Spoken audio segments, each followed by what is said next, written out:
matin, notre thème c'est la foi comme élément essentiel. Nous aurons pour texte d'illustration quelques passages, ils sont un peu longs. On ne va pas, peut-être que le temps nous permettra de les explorer tous. Nous sommes déjà sur le texte de Josué, chapitre 6, du verset 1 au verset 15. Et après, on saute, on prend le verset 20. Et après, nous sommes sur le deuxième livre des rois, au chapitre 4, du verset 8 au 36.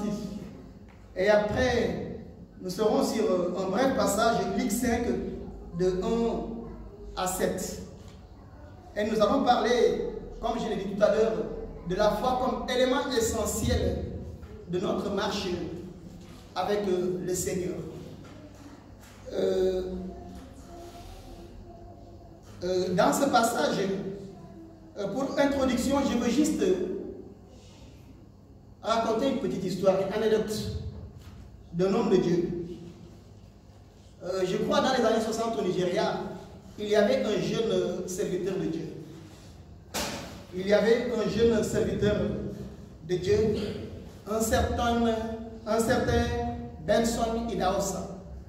Idahosa était encore jeune. C'était un jeune de 24 ans. Il était un jeune évangéliste. Il était dans son église un jour quand son pasteur prêchait. Son pasteur disait à l'église, vous avez reçu le pouvoir de guérir les malades, de chasser les démons, même le pouvoir de ressusciter les morts. Et Benson Idahosa s'est levé et dit au pasteur, vous avez réellement dit que nous pouvons chasser les démons, guérir les malades et ressusciter les morts? Le pasteur lui a dit, oui, nous avons reçu ce pouvoir. Et le jeune Idahosa a dit à son pasteur, est-ce que pasteur, vous avez déjà fait ça? Le pasteur lui a dit, non, je ne l'ai jamais fait. Il demande encore au pasteur, est-ce que moi je peux le faire?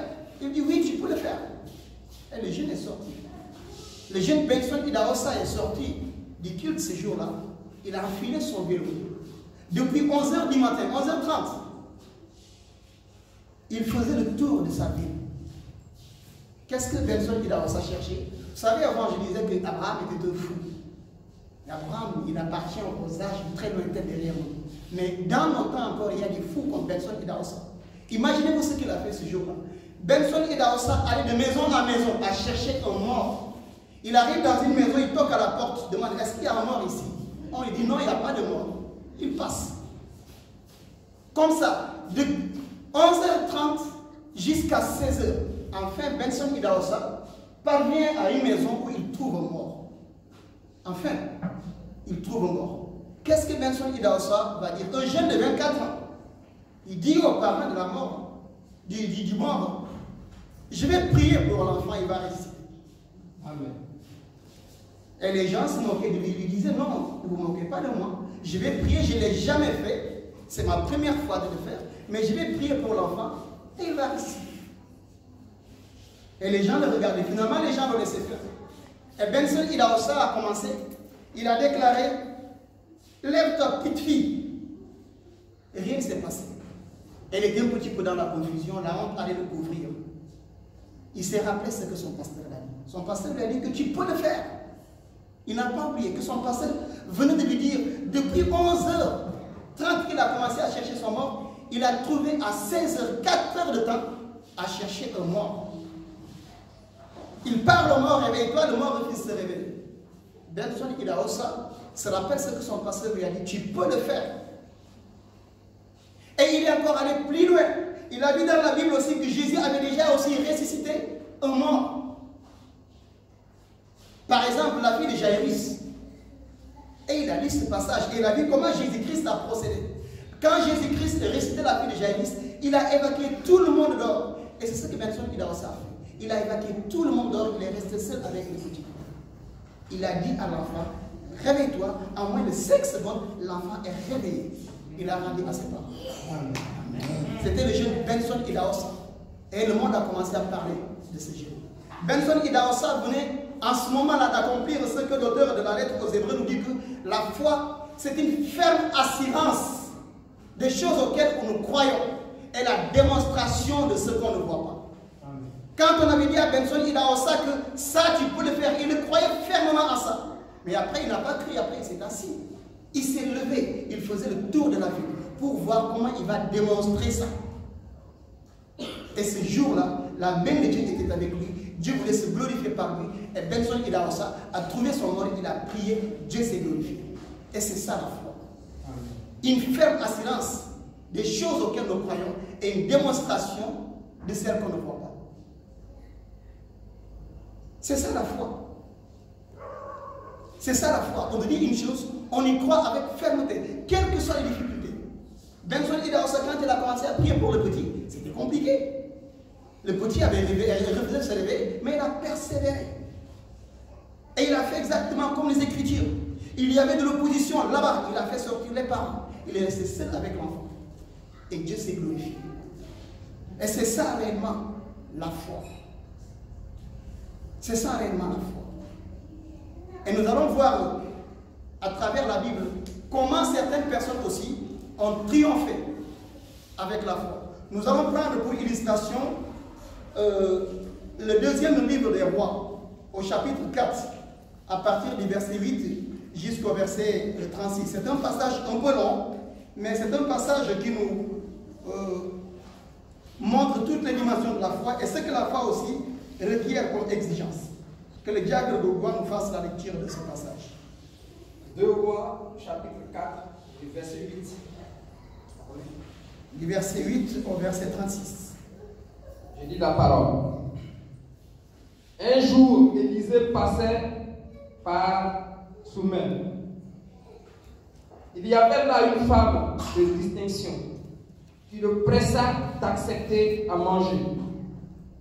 Et toutes les fois qu'il passait, il se rendait chez elle pour manger. Elle dit à son mari, voici ce que cet homme qui passe toujours chez nous est un saint homme de Dieu.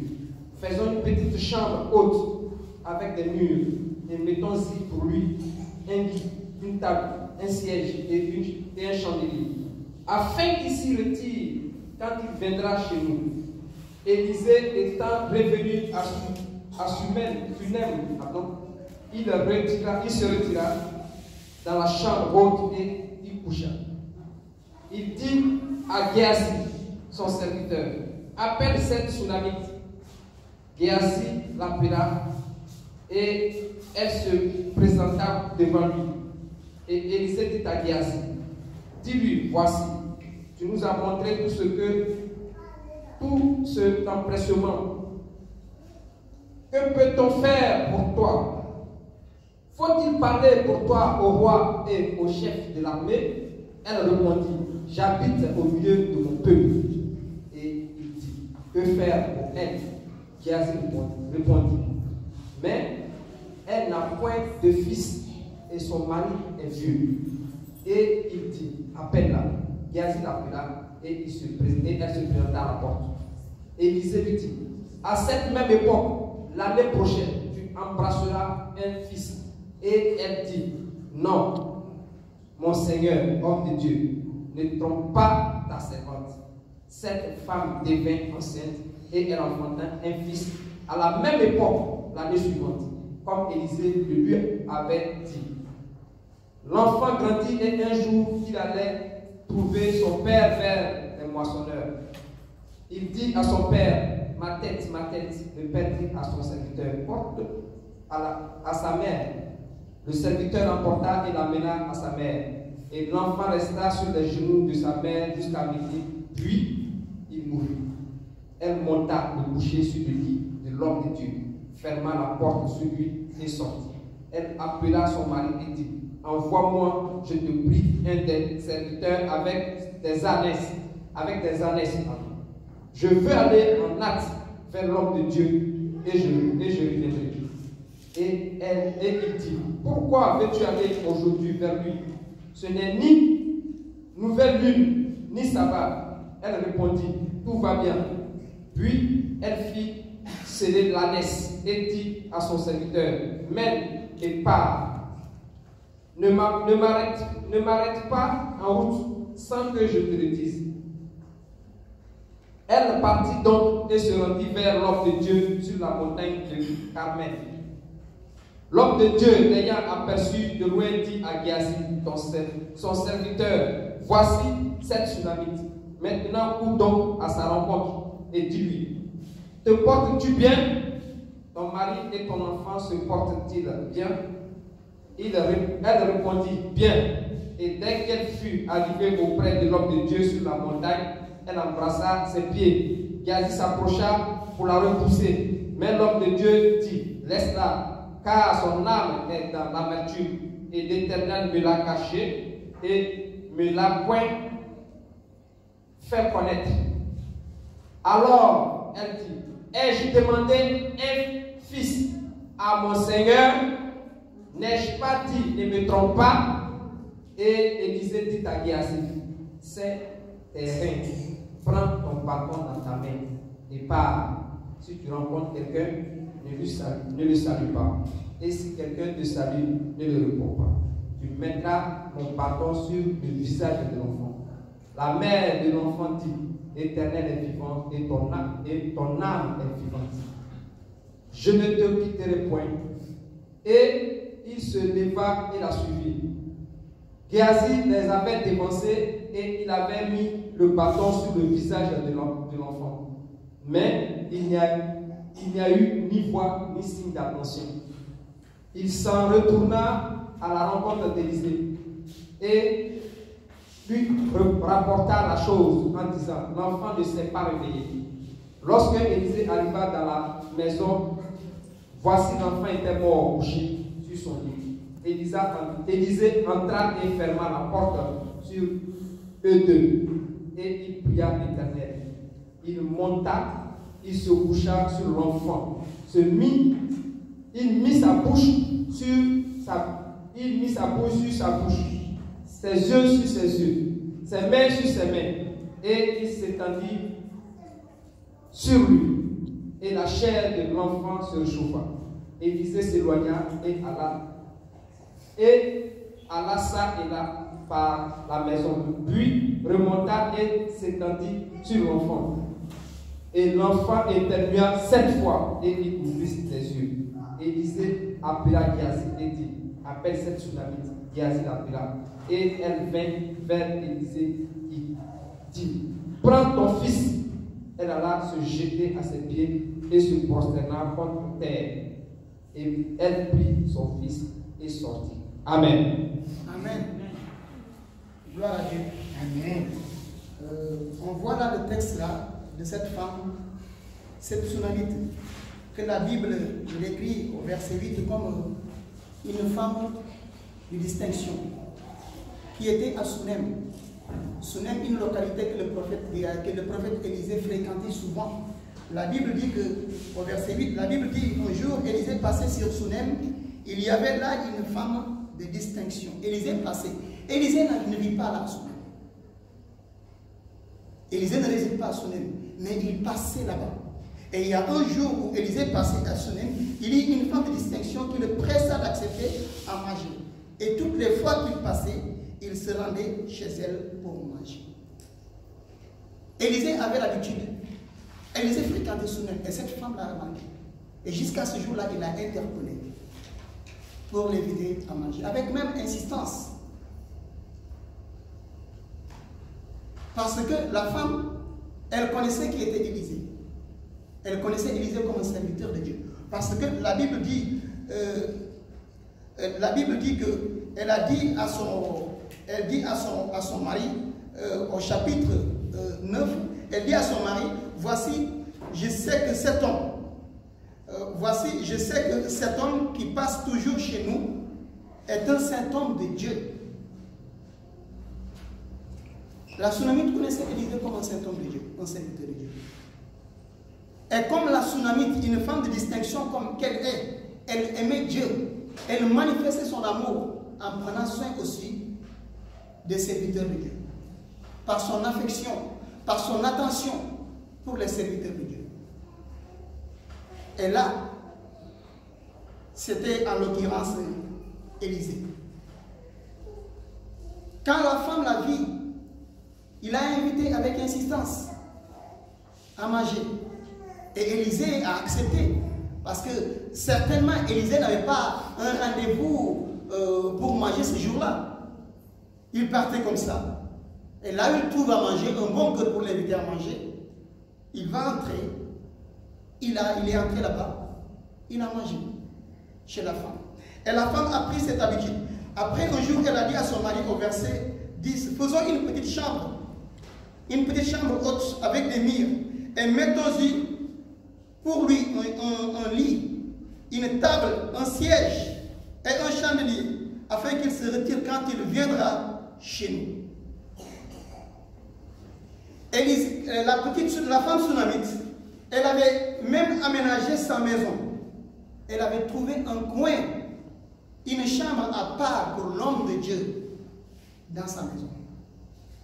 Cette femme de Sunem, cette femme de distinction, pour quelqu'un avec qui elle n'avait pas trop d'affinité, elle n'avait même pas d'affinité avec lui, mais elle savait que c'est un serviteur de Dieu. Un serviteur de Dieu que certainement la femme sunamite connaît. Et c'est le même Dieu que nous. À cette époque, il y avait déjà ces serviteurs comme Élisée. En nos temps aussi, il y a des serviteurs de Dieu que nous connaissons. Mais est-ce qu'à leurs égards, nous nous comportons comme la femme sunamite? Est-ce que quand on voit un serviteur de Dieu, une servante de Dieu, on la reconnaît comme telle? Est-ce qu'on prend soin d'elle comme telle? Quand quelqu'un dit qu'on aime Dieu, on croit en Dieu. Mais je crois que la foi, croire en quelqu'un, ça commence par aimer la personne. Si je ne t'aime pas, mon frère, ma soeur, c'est difficile que je te croie. Je ne crois même pas que je pourrais te croire à quelqu'un que je n'aime pas. La femme sunamite avait manifesté ici sa foi. Parce que d'abord, elle aimait Dieu, elle aimait aussi participer à l'œuvre de Dieu. En aidant le serviteur de Dieu, la femme sunamite venait aussi en aide, soutenait l'œuvre de Dieu. La femme sunamite n'invitait pas Élisée à manger chez lui, n'avait pas aménagé une chambre chez elle pour Élisée parce qu'elle aimerait Élisée. Non, elle n'était pas en train de draguer Élisée, elle était déjà mariée, elle était avec son mari, mais elle faisait tout ça parce qu'elle aimait celui pour qui Élisée travaille. Tout ce service, c'était Élisée qui a bénéficié dans la chair, mais c'était pour la gloire de Dieu. C'est ce que la sunamite faisait. Elle ne regardait pas qui était Élisée, d'où vient-il, qui sont ses parents. Non. Il connaissait Élisée comme serviteur de Dieu. Elle connaissait Élisée comme serviteur de Dieu. Et elle croyait en lui. Nous aussi, nous avons des serviteurs de Dieu parmi nous. Des hommes de Dieu, des femmes de Dieu. Et parfois nous disons que nous croyons réellement que c'est des hommes de Dieu, des femmes de Dieu. Mais quel est notre comportement vis-à-vis de ces femmes? Est-ce que nous soutenons l'œuvre de Dieu à travers elles, les soutenir, les prendre en charge, les inviter à manger, prendre soin d'elles, leur manifester la bonté aussi? L'accueil, l'hospitalité, comme l'a fait la sunamite. Il y a Jacques qui te dit, tu as la foi sans les œuvres. Montre-moi ta foi sans les œuvres et moi je te montre ma foi avec les œuvres. Et Jacques pour te dire que la foi sans les œuvres, elle est vaine. La foi sans les œuvres, elle est vaine. On aime Dieu, on aime les serviteurs de Dieu, mais on n'est pas très empressé de les aider, de les soutenir et soutenir à travers leur soutien l'œuvre de Dieu.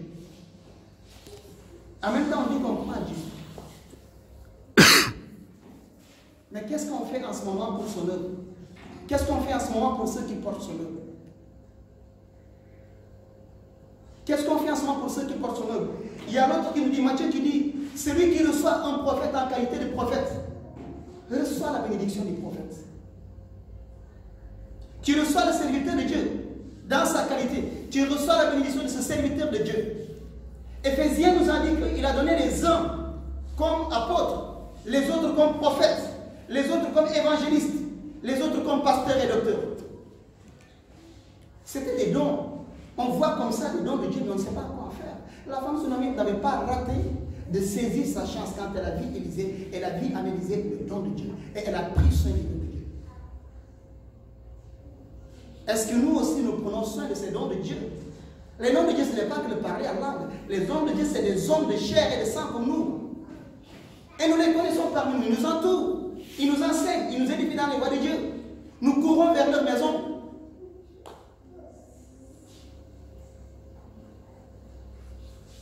travaillent pour nous nuit et jour.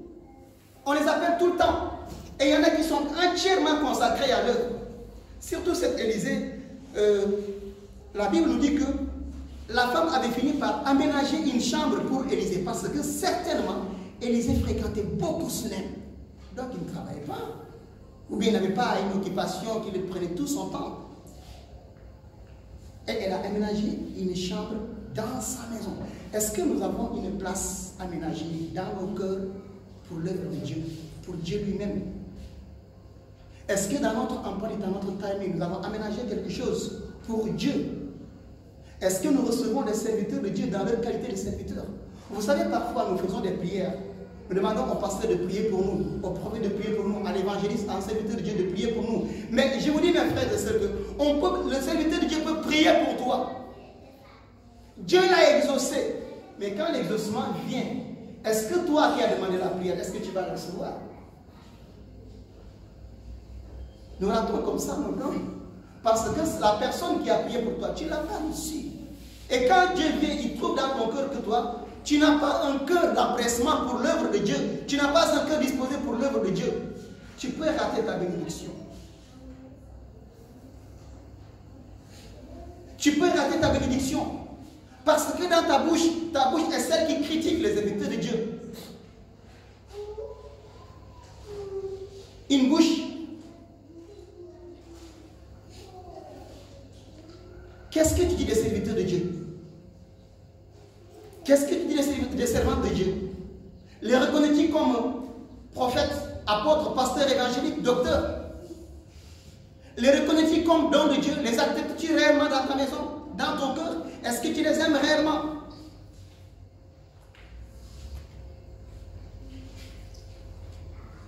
Et après on dit on croit en Dieu. Mais croire en Dieu, la femme tsunami l'a manifesté. Hein? Jacques nous a dit, montre-moi ta foi sans les œuvres. Montre-moi ta foi et moi je te montre ma foi avec les œuvres. Et ta foi est vaine sans les œuvres. Et la femme tsunami, ça, elle ne faisait pas ça, elle n'était pas en train de faire le business. Elle a fait ça seulement d'un bon cœur. Comme j'ai dit, elle n'était pas en train de draguer Élisée. La Bible nous dit plus tard quand, au verset 14, au verset 15, 13 plutôt, excusez-moi, quand Élisée demande à la femme, au verset 13, dit, voici, tu nous as montré tout cet empressement. Que peut-on faire pour toi? Faut-il parler pour toi au roi ou au chef de la main? Elle répondit, j'habite au milieu de mon peuple. La femme ne faisait pas ça pour un intérêt particulier. Elle faisait ça parce que d'abord, elle a reconnu en Élisée un serviteur de Dieu qu'elle aime. Elle manifeste son amour pour Dieu déjà à travers son instrument qu'elle peut voir dans la chair. Elle ne faisait pas ça pour un business particulier. Peut-être que si c'était moi, j'allais m'empresser de lui dire, écoute, parle-moi au roi, hein, j'ai pas de travail, j'ai pas ceci, j'ai besoin de visa, voilà. Mais non, elle n'était pas dans ça. Elle n'était pas dans ça. Elle ne faisait pas ça pour... c'était pas un investissement, un business, un placement, non. Elle faisait ça de bonne foi, d'un cœur disposé pour Dieu. Et la femme, humblement, n'a fait aucune demande. Vous savez, papa a l'habitude de nous dire que la prière, c'est comme venir traîner devant Dieu. L'adoration comme ça, être dans la présence de Dieu, dans les enseignements, la louange, même quand tu ne demandes pas, c'est comme un enfant qui traîne devant son père. Même s'il ne demande pas, son père sait ce dont il a besoin. Si l'enfant manque de chaussures, le papa va commander les chaussures pour l'enfant. S'il manque de quelque chose, il va le remarquer en lui. Et la femme tsunami, lorsqu'elle était dans l'œuvre, le soutien des hommes de Dieu, Dieu voyait ce qui manquait à la femme. La femme n'a pas demandé quoi que ce soit à Dieu. Mais regardez la suite, ce que la femme, Dieu va faire dans la vie de la femme. Au verset 14, elle dit, Élisée dit, que faire pour elle? C'est Élisée qui discute avec son serviteur Géasi. Il dit, que faire pour elle? Géasi répondit, mais elle n'a point de fils, et son mari est vieux. Et il dit, appelle-la. Géasi l'appela, et elle se présenta à la porte. Élisée lui dit, à cette même époque l'année prochaine, Tu embrasseras ton fils.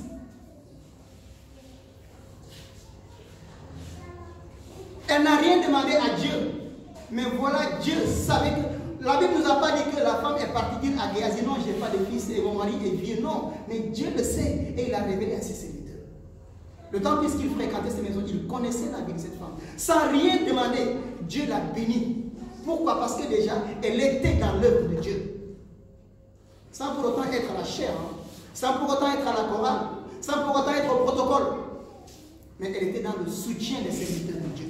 Et comme j'ai dit, comme Matthieu nous l'a dit, celui qui reçoit un prophète en qualité de prophète, reçoit la bénédiction du prophète. C'est déjà un service à Dieu. Prendre soin des serviteurs de Dieu. La Sunamite n'a rien demandé, mais Dieu a localisé son problème, le désir profond de son cœur, et Dieu l'a béni. À cette même époque, l'année prochaine, tu embrasseras un fils. Un fils, la femme n'en croyait pas. À ses yeux. Il y a des choses que nous demandons. Et nous bloquons parfois nos bénédictions parce qu'on n'est pas à l'œuvre de Dieu. On est là seulement pour demander, pour réclamer. Mais qu'est-ce qu'on fait en contrepartie? Qu'est-ce qu'on est prompt à faire comme cette femme qui était empressée de les aider? Elle a même aménagé un espace dans sa maison. Elle a élargi sa maison, rien que pour Élisée.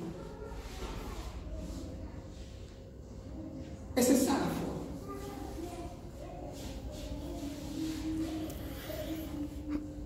Et Dieu de cette façon. Mon frère, j'aimerais te dire, Amen, Dieu a parlé sur ta vie. Par ton comportement déjà avec ses serviteurs.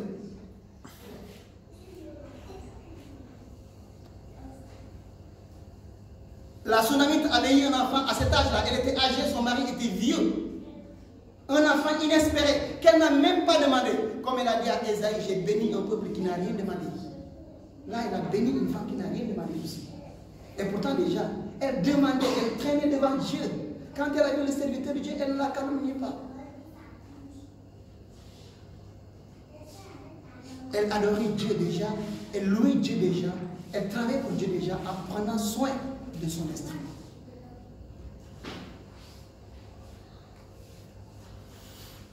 La femme Sunamite, elle n'a rien de plus que nous.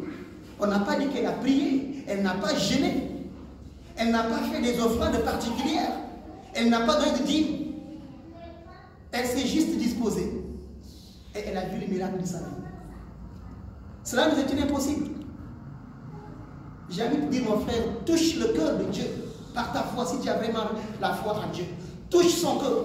La femme Sunamite n'était pas la première à faire ça. Nous allons voir dans le livre de Genèse, au chapitre 22, versets 16 à 28, lorsque Dieu a demandé à Abraham d'aller sacrifier son fils. Lorsque Abraham est monté à la montagne, lorsque Abraham était prêt d'égorger son fils Isaac, voici ce que Dieu a dit.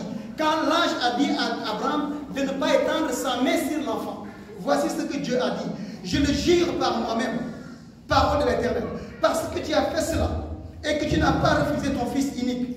Je te bénirai et je multiplierai ta postérité comme les étoiles du ciel et comme le sable qui est sur le bord de la mer. Et ta postérité possédera la porte de ses ennemis. Toutes les nations de la terre seront bénies et à ta postérité parce que tu as obéi à ma voix. Dieu lui a dit parce que tu as fait cela. Parce que la Sunamite a fait cela. Dieu l'a béni. Nous, on ne fait rien, on ne fait que prier. Et après, on croit. Hein? On dit qu'on croit, on a la foi. Jacques nous a parlé. Nos foi sans nos œuvres sont vaines. La foi sans les œuvres, elle est morte. La foi a pour soutien les œuvres. Les œuvres, c'est vrai, ce n'est pas seulement donner quelque chose, mais c'est aussi manifester le fruit de l'esprit.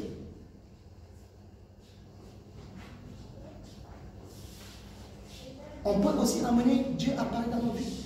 Comme il a parlé pour Abraham, comme il a parlé pour la Sunamite, comme il a parlé aussi pour Jacob. Jacob s'est battu avec l'ange, il a tenu par la main, il lui dit, je ne te lâcherai pas tant que tu m'es béni.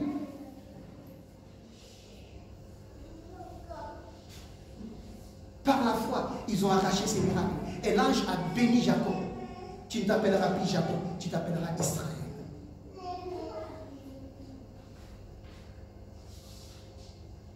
Quittons une foi de mendiant. Allons vers une foi avec les œuvres. les œuvres matérielles et aussi les œuvres de l'esprit. Et sans demander quoi que ce soit, Dieu voit comment on se préoccupe de lui.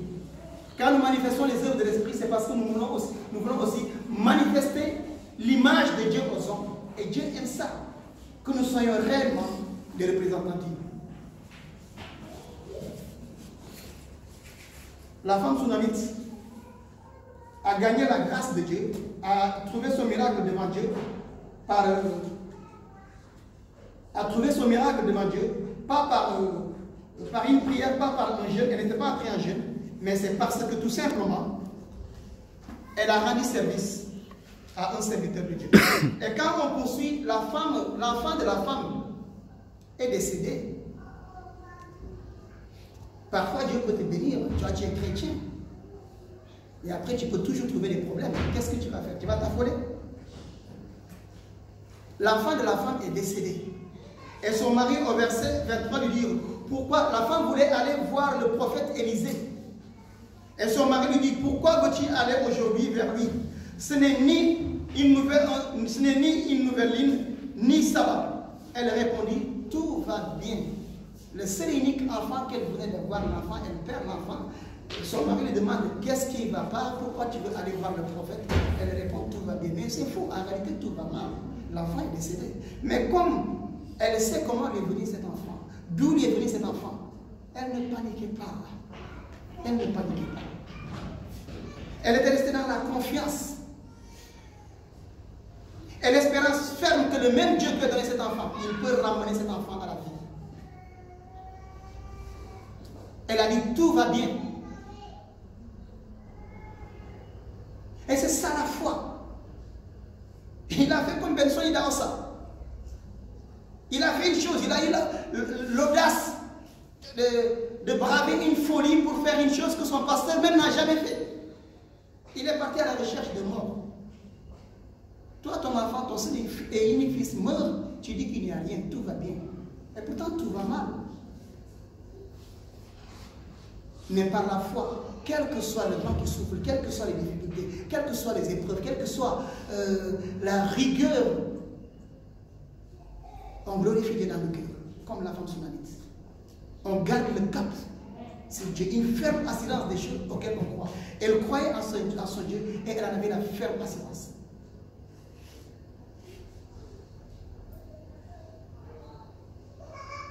J'aimerais que la femme sunamite inspire plus d'un parmi nous.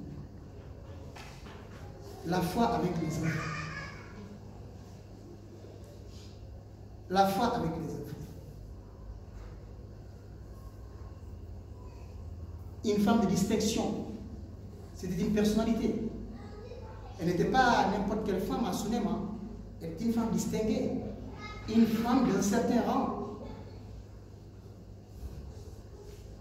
Il y a certains, quand elles ont un certain rang social, bon, après les choses de Dieu, non, Dieu c'est seulement pour nous guérir, pour nous donner la richesse, et après quand on a ça, on n'a plus besoin de Dieu. Et il y en a certains dans nos assemblées qui se comportent comme ça. Quand ils viennent dans la présence de Dieu, une fois qu'ils sont bénis, ils deviennent rares.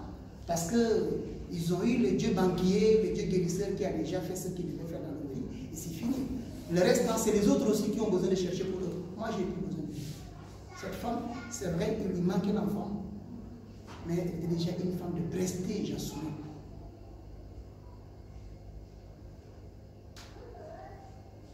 On peut être aussi quelqu'un de prestigieux, beaucoup plus richement que le pasteur. Beaucoup plus connu dans la vie même que le pasteur. Mais est-ce que nous allons la regarder avec considération, avec mépris? La Sunamite n'accueillait pas Géasi chez Élisée chez elle comme mendiant. Elle a même aménagé une chambre. Elle a accueilli avec considération, avec amour. Et Dieu l'a exaucé là où elle n'a même pas ouvert la bouche pour prier.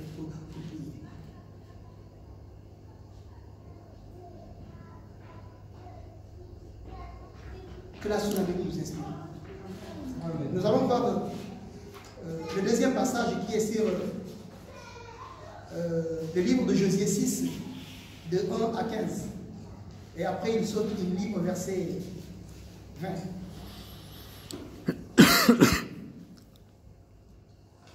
Josué 6, de 1 à 15.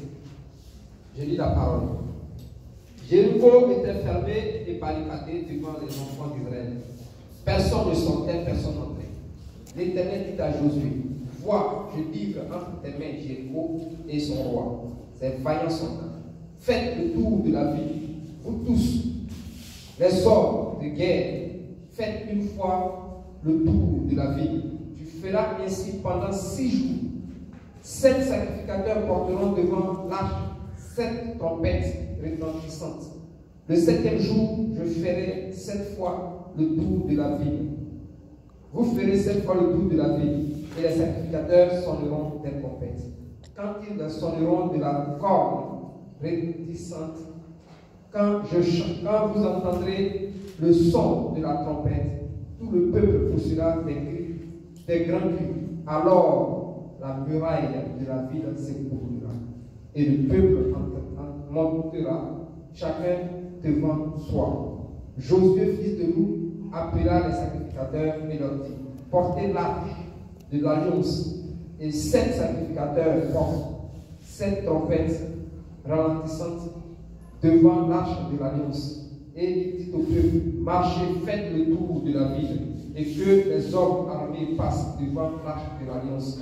Lorsque Josué eut parlé au peuple, les 7 sacrificateurs qui portaient devant l'Éternel les 7 trompettes retentissantes se mirent en marche et sonnèrent des trompettes.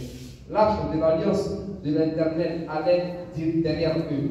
Les hommes armés marchaient devant les sacrificateurs qui sonnaient des trompettes et l'arrière-garde suivait l'arche. Pendant la marche, on sonnait des trompettes. Josué avait donné ce ordre au peuple. Vous ne crierez point, vous ne ferez point entendre votre voix, et il ne sortira pas un mot de votre bouche jusqu'au jour où je vous dirai, poussez des cris, alors vous pousserez des cris.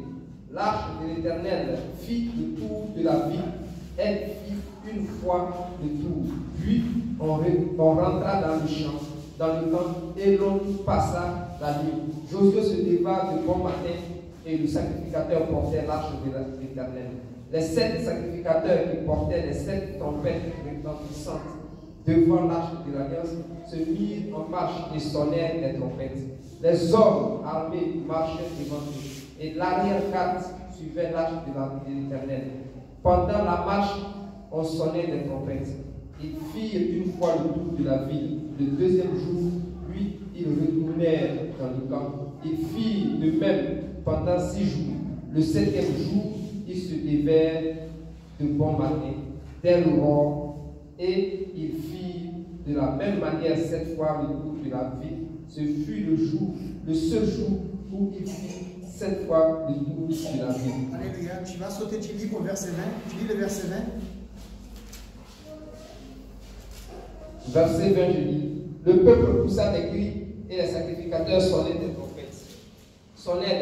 Lorsque le peuple entendit le son de la trompette, il poussa de grands cris et la muraille s'écroula.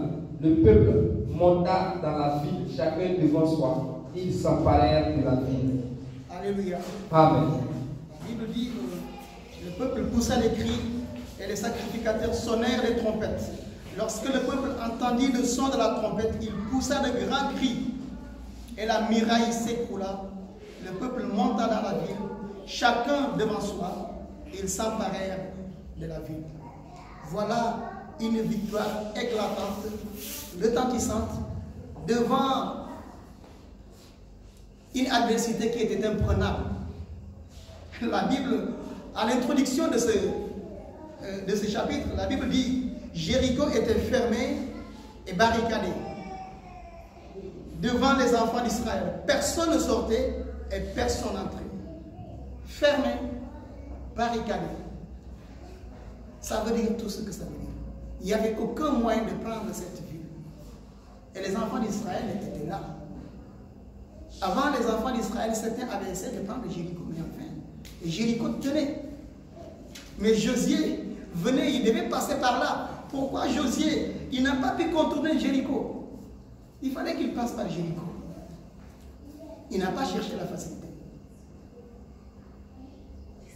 Et Jéricho a Josué d'affronter Jéricho.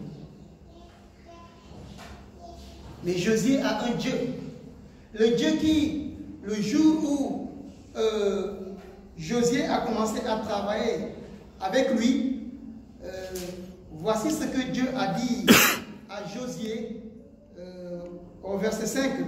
Josué chapitre 1 au verset 5, lorsqu'il a pris, il a dit: nul ne tiendra devant toi tant que tu vivras. Je serai avec toi comme j'ai été avec Moïse, et je ne te laisserai point, je ne t'abandonnerai point. Nul ne tiendra devant toi tant que tu vivras. Dieu n'est pas un insensé, hein? Parce que de dire nul ne tiendra devant toi tant que tu vivras. Mais il est évident que quelqu'un qui est mort, il ne peut plus avoir d'adversité. Il est évident. Mais pourquoi il lui dit tant que tu vivras? Il ne s'agit pas de la mort physique. C'est tant qu'il est obéissant. Tant qu'il est obéissant comme Moïse. Parce qu'on sait que la désobéissance, c'est ça la mort devant Dieu. C'est ce qui a fait qu'Adam est mort. Parce qu'il a été désobéissant.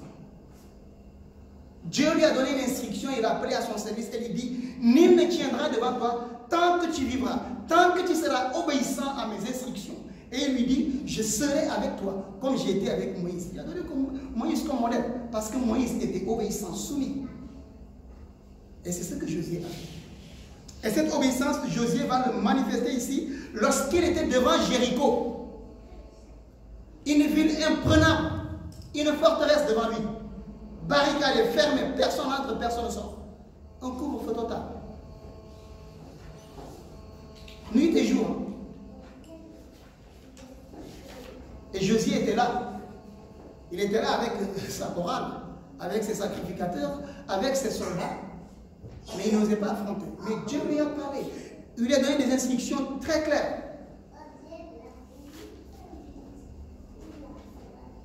Maintenant, à Josué d'obéir. La foi, il y a l'obéissance. La foi, il y a l'obéissance. Je crois, j'ai foi, mais je n'obéis pas. Il y a un problème. Je crois, j'ai foi, mais je n'obéis pas. Il y a un problème. Même parmi nous les hommes. Si je dis que je crois au président Macky Sall, je n'obéis pas à ses instructions afin de l'aider à mener à bien sa politique, mais il va me limoger. Il va me chasser loin de sa face. Comme Dieu avait chassé Adam loin de sa face. Il va me rayer de la liste des membres de son gouvernement. Politiquement, je vais mourir devant lui.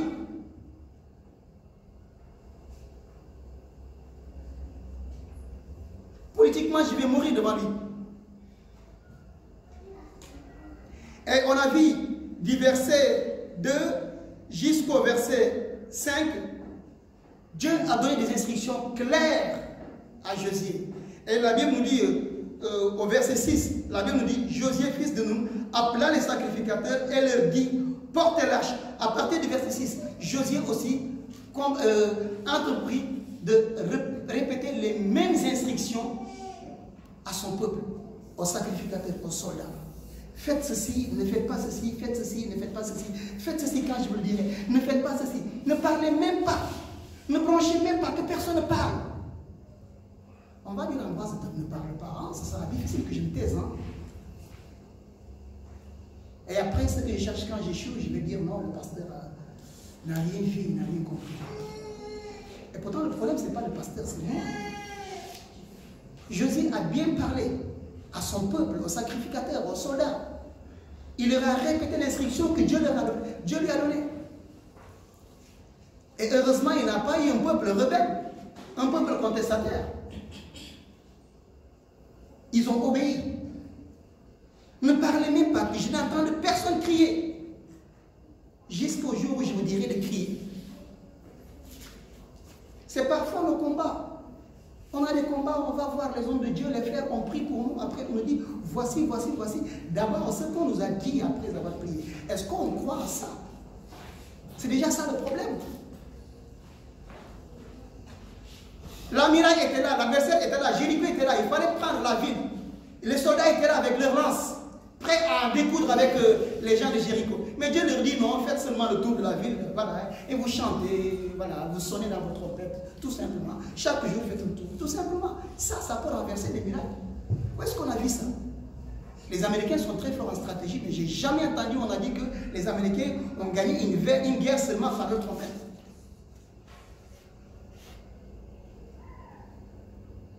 Et c'est l'instruction que Dieu a donnée à Jéricho. Et c'est la même instruction que Jéricho, un homme de chair et de sang, un homme semblable à nous, est parti dire aux autres hommes comme lui, faites ceci, faites ceci, faites ceci. Il ne leur a pas dit, Dieu a dit, il leur a dit, faites ceci.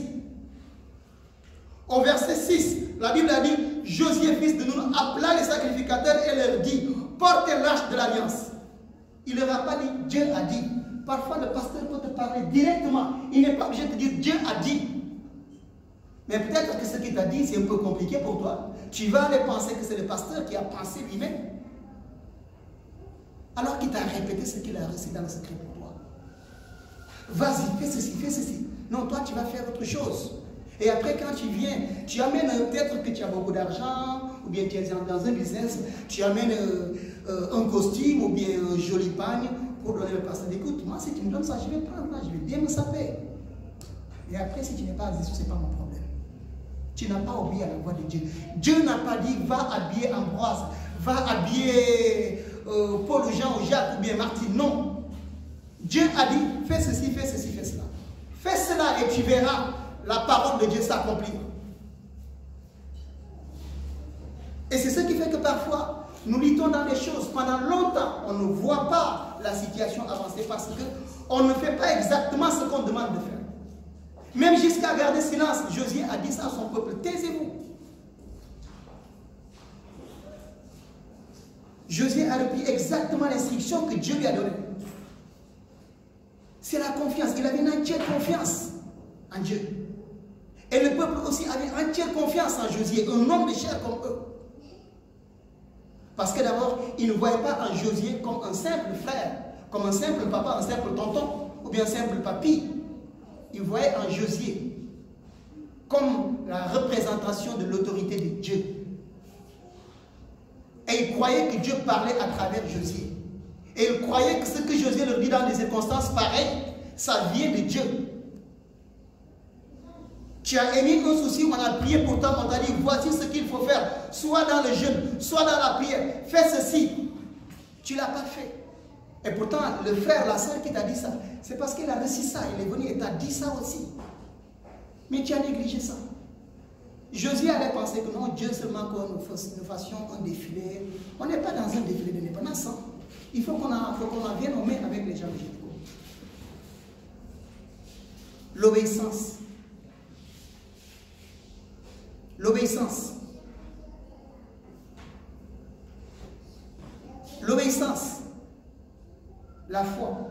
On croit, on obéit. On croit, on obéit. Quand on dit qu'on croit, réellement, on obéit. On ne peut pas dire qu'on croit et on n'obéit pas.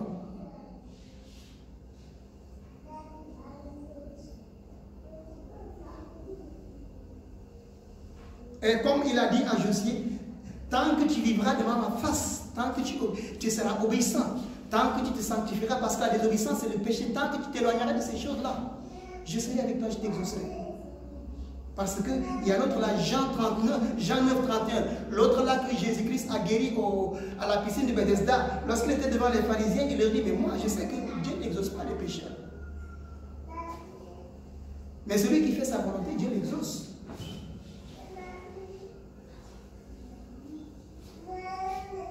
Il a dit à Josué, tant que tu vivras, tant que tu trouverais juste, obéissant, soumis, respectant mes préceptes, je serai avec toi, comme j'ai été avec Moïse.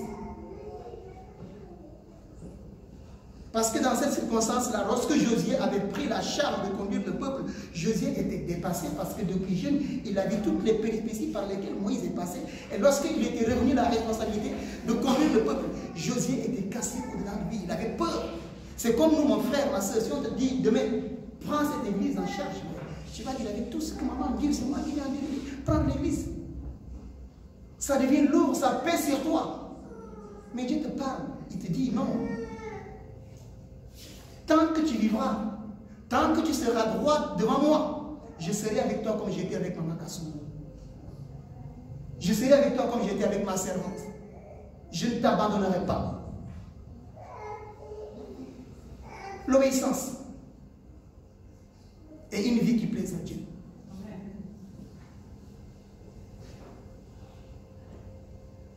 Parfois, on passe à côté des instructions qu'on reçoit. Et les choses tournent mal. On remet tout dans le dos des serviteurs de Dieu. Mais ça ne change pas. Hein. Dieu les a toujours établis, ils sont là, ils continuent à faire le travail. Jusqu'au jour où tu comprennes. Jusqu'au jour où tu vas te réveiller, toi qui dors. Le jour où tu vas te réveiller, tu verras la main de Dieu. Par l'obéissance. Parfois, c'est nous-mêmes qui bloquons le miracle. Que la victoire de Josué, la Bible nous a dit que au verset 26, la Bible a dit que le peuple poussa des grands cris. C'est-à-dire au verset 15, le 7e jour, ils se levèrent et de bon matin dès l'aurore, ils firent de la même manière 7 fois le tour de la ville. Ce fut le seul jour où ils firent 7 fois le tour de la ville. À la 7e fois, comme les sacrificateurs sonnèrent les trompettes, Josué dit au peuple, poussez des cris, car l'Éternel vous a livré la ville. Pendant tout ce temps, lorsqu'il faisait le tour de la ville, il ne parlait pas. Mais au 7e jour, là, Josué leur a donné l'instruction. Maintenant, vous pouvez crier comme vous voulez. Criez, car l'Éternel vous a livré la ville. Sans sortir la lance, sans sortir l'épée. Mais par l'obéissance seulement. Poussez des cris, car l'Éternel vous a livré la ville. Parfois, on te dit, on va jeûner en 3 jours. Premier jour, faisons ceci. Prions sur tel passage. Est-ce qu'on prend les passages? Est-ce qu'on prie sur ça? Est-ce qu'on obéit réellement? Est-ce qu'on suit le rythme? Deuxième jour, faisons ceci. C'est exactement les mêmes instructions que Dieu a données à Josué ici. Faites ceci, faites ceci. C'est des détails, ça paraît minutieux. Mais c'est ça qu'il faut faire. Dieu attend notre part là-bas pour se glorifier. C'est son plan, c'est ses voies. Mais on fait autre chose. Et après, au 3e jour, on va vouloir pousser des cris et voir la muraille tomber. On va pousser jusqu'à demain. La muraille ne va pas tomber. Parce qu'on a murmuré entre-temps.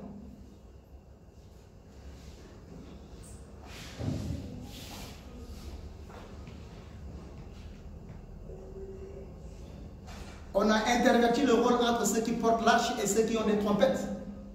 On a mélangé tout. Et après, on veut pousser des cris à la fin, la muraille tombe. Non, Jéricho tiendra toujours devant. Et on sait, hein, tant que Jéricho tient, Israël n'avançait pas. Tant que Jéricho tenait. Le frère a dit tout à l'heure qu'on prie, on n'est pas exaucé. On va revoir beaucoup de choses en nous. Jéricho a renversé, Josué a renversé Jéricho parce que Josué était obéissant. La Bible a dit au verset 26 que le peuple poussa des cris et les sacrificateurs sonnèrent des trompettes. Lorsque le peuple entendit le son de la trompette, il poussa des grands cris et la muraille s'écroula. Le peuple monta dans la ville, chacun devant soi, et ils s'emparèrent de la ville. La victoire est devenue facile.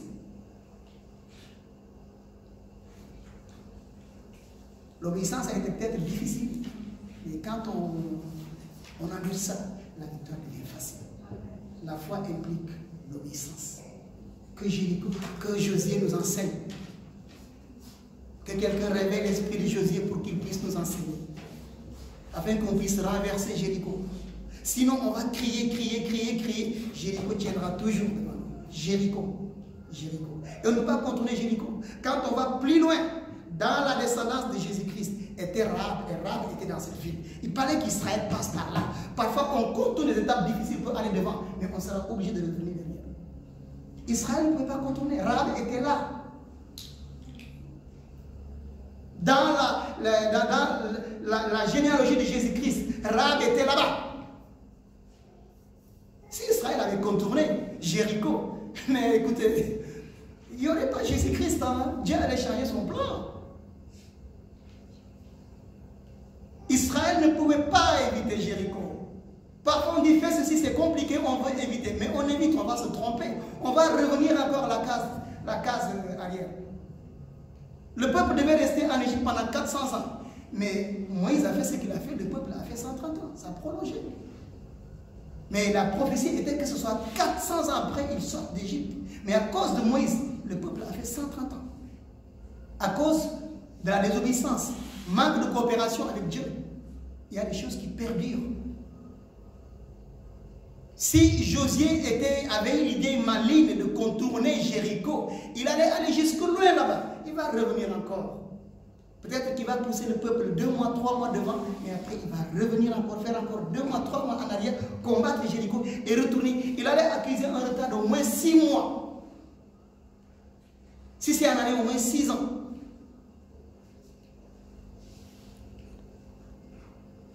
On est appelé à faire certaines choses, ça me coûte, c'est difficile, mais c'est par là qu'il faut passer.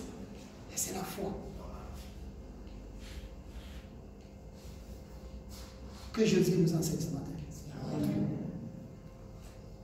Le dernier passage, c'est le livre de Luc chapitre 5, du verset 1 à 7.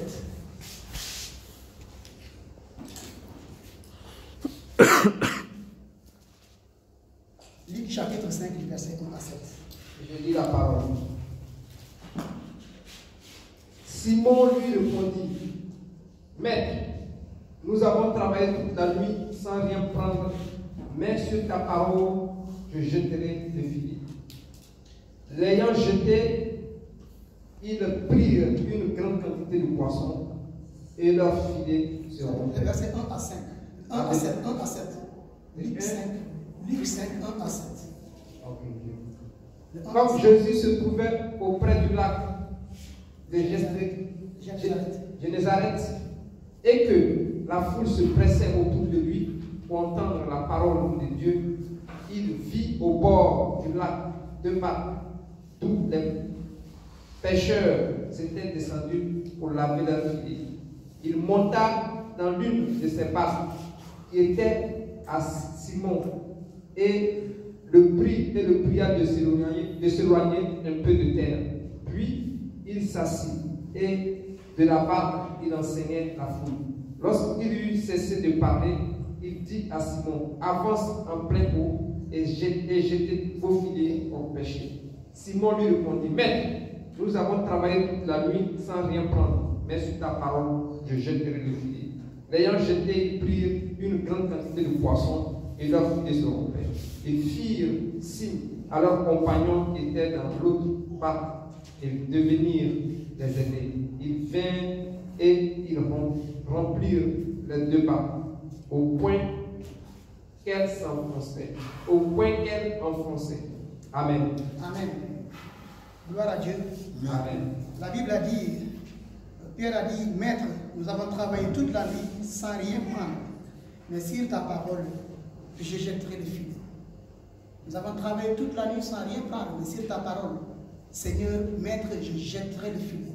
Le Maître, c'était celui-là qui parlait, parce que la Bible a dit que Jésus se trouvait auprès du lac de Génézareth. Après la Bible, au verset 2, il dit, au verset 3, il monta dans l'une des barques qui était à Simon et il le pria de s'éloigner un peu de terre, puis il s'assit et de la barque, il enseignait la foule. Il enseignait la foule. Jésus tenait un discours. Et après ça, il a demandé à Pierre de jeter le filet.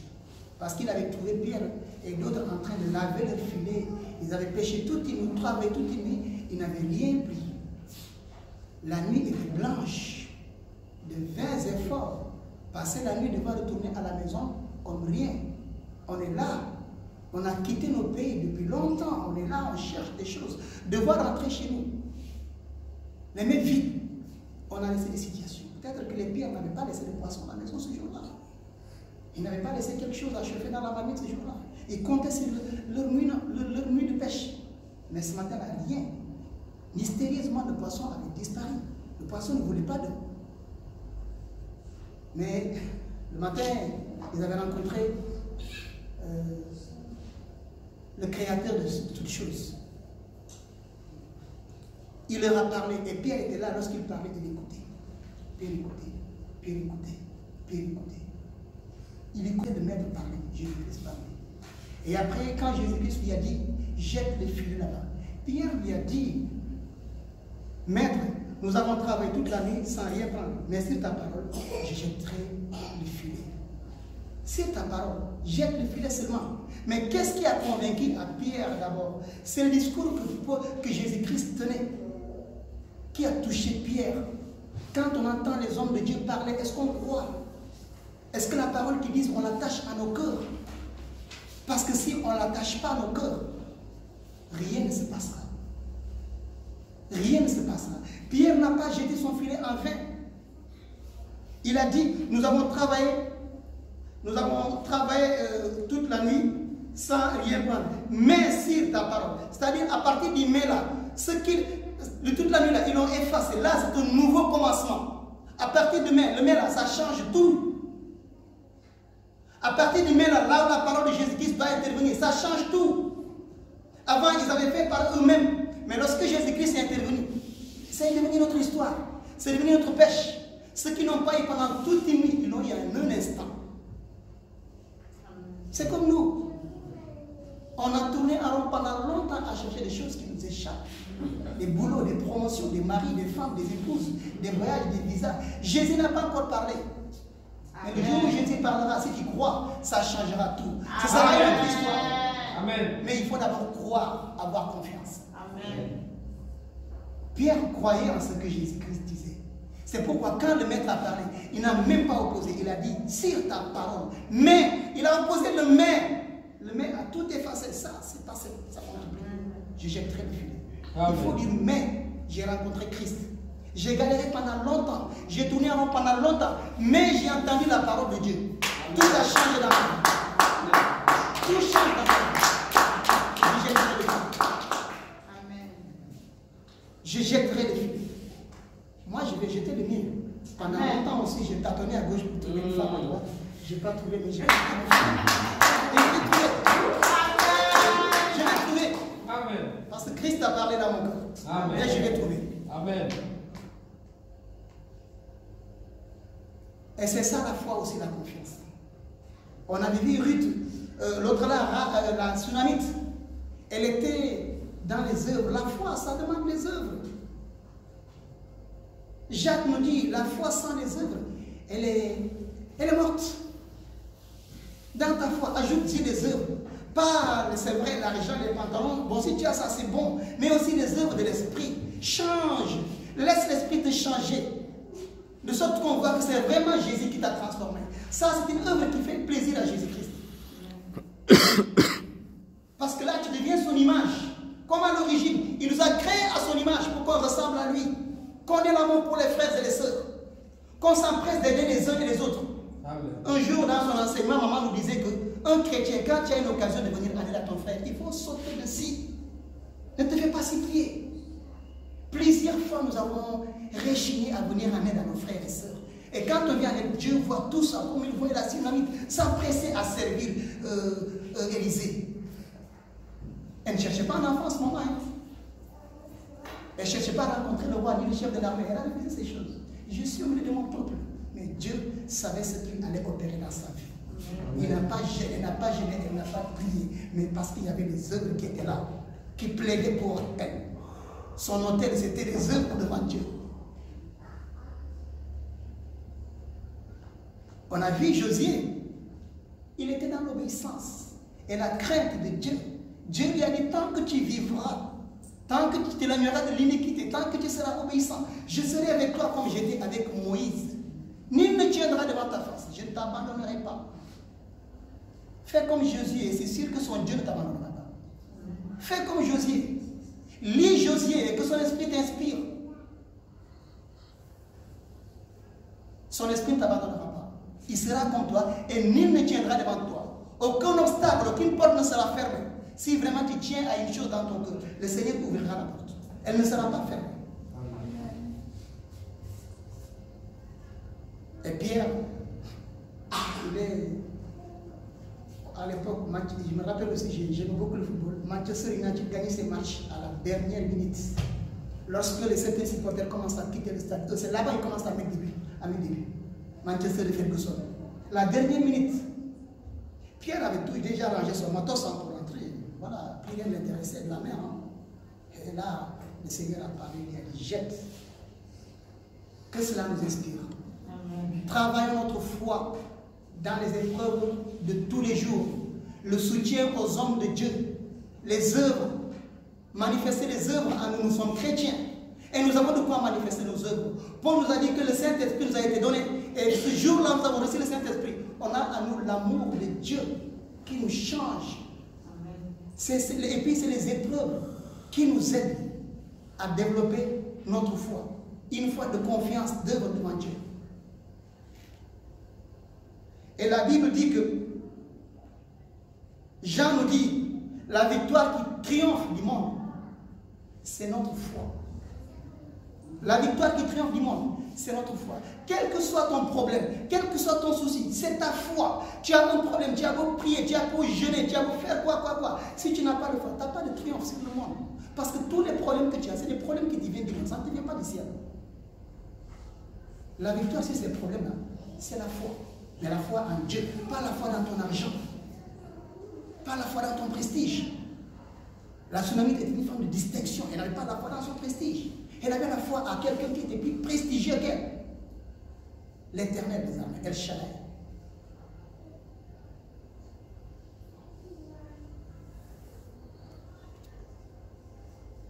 La victoire qui triomphe du monde, c'est notre foi.